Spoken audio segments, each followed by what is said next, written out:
ನೋಡಿ, ಈಗ ಅವ್ರ ಹತ್ರ ಬಹುಶಃ ಸಾಕಷ್ಟು ಮಾಹಿತಿ ಸಂಗ್ರಹಣೆ ಮಾಡಿದ್ದಾರೆ. ಮಹಾರಾಷ್ಟ್ರದಲ್ಲಿ ಯಾವ ರೀತಿ ಆಗಿತ್ತು, ಬಿಹಾರಲ್ಲಿ ಯಾವ ರೀತಿ ಈಗ ಮಾಡ್ತಾಯಿದ್ದಾರೆ, ಮತ್ತು ಕರ್ನಾಟಕದಲ್ಲೂ ಕೂಡ ಆ ಒಂದು ಸಂದರ್ಭದಲ್ಲಿ EC ಅವರು ಏನೇನು ಮಾಡಿದ್ದಾರೆ ಅಂತ ಮಾಹಿತಿ ರಾಹುಲ್ ಗಾಂಧಿಯವ್ರ ಹತ್ರ ಇರೋದ್ರಿಂದನೇ ಅವರು ಹೇಳಿಕೆ ಕೊಟ್ಟಿರೋದು. ಸದ್ಯದಲ್ಲಿ ಏನೇನು ಮಾಹಿತಿ ಸ್ಪಷ್ಟ ವಿಷಯಗಳು ಅದನ್ನು ಕೂಡ ಪ್ರಸ್ತಾಪ ಮಾಡ್ತಾರೆ. ಅದ ನಂತರ ಮುಂದೆ ಈಗ EC ಬಗ್ಗೆ ನಮಗೆ ನಂಬಿಕೆ ಕಮ್ಮಿ ಆಗ್ತಾ ಇರೋದೇ ನಮ್ಮ ಪ್ರಜಾಪ್ರಭುತ್ವ ವ್ಯವಸ್ಥೆಗೆ ಒಂದು ದೊಡ್ಡ ಮಾರಕ ಅಂತಲೇ ಹೇಳಬೇಕು. ಯಾಕೆಂದರೆ ಎಲೆಕ್ಷನ್ ಕಮಿಷನ್ನು ನಿಷ್ಪಕ್ಷಪಾತವಾಗಿರುವಂಥದ್ದೇ ಡೆಮಾಕ್ರಸಿಗೆ ಬಹಳ ಮುಖ್ಯವಾದಂಥ ಒಂದು ವಿಷಯ.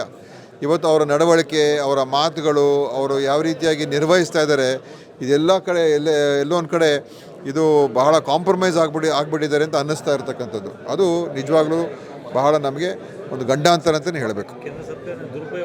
ಕೇಂದ್ರ ಸರ್ಕಾರ ಇವತ್ತು ನೋಡಿ, ಸುಪ್ರೀಂ ಕೋರ್ಟ್ ಮೊನ್ನೆ ED ಅವ್ರಿಗೆ ಏನು ಹೇಳಿದ್ರು, ಇದಕ್ಕಿಂತ ಉದಾಹರಣೆ ಏನು ಬೇಕು ನಮ್ಮ ದೇಶದಲ್ಲಿ? ED, IT, CBI, election commission ಎಲ್ಲ ಒಂದು ಡಿಪಾರ್ಟ್ಮೆಂಟ್ಸ್ ಇವತ್ತು ಕಾಂಪ್ರಮೈಸ್ ಆಗಿಬಿಟ್ಟಿದೆ. ಅದಕ್ಕೋಸ್ಕರ ಇದು ದೇಶದ ಒಂದು ಸರ್ವಾಧಿಕಾರಿ ಅಡಿಯಲ್ಲಿ ಇವತ್ತಿನ ದಿವಸ 11 ವರ್ಷ ಆಗೋಯ್ತು. ಇದು ಸ್ಪಷ್ಟವಾದಂಥ ವಿಷಯ. ವಿರೋಧ ಪಕ್ಷಗಳನ್ನೆಲ್ಲ ಮುಗಿಸ್ಬೇಕು, ಯಾರೂ ಧ್ವನಿ ಎತ್ತಬಾರ್ದು. ಆ ಥರ ಮಾಡ್ತಾ ಇದ್ದಾರೆ.